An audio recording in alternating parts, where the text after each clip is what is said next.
what I did on Mother's Day? Well, I went to my garden, picked my asparagus, cooked them, and had them for lunch. Yummy and nutritious.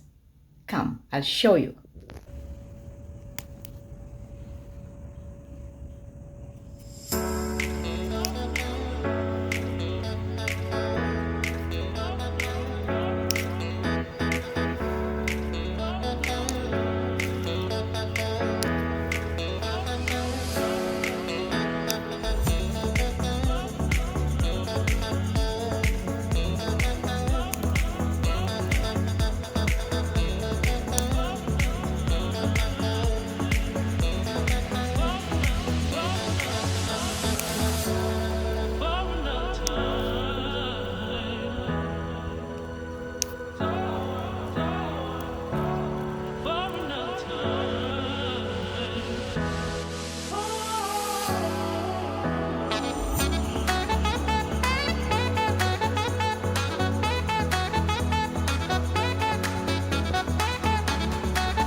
So thank you guys for watching my video today. I hope you liked it. And don't forget to subscribe, like, and share my video.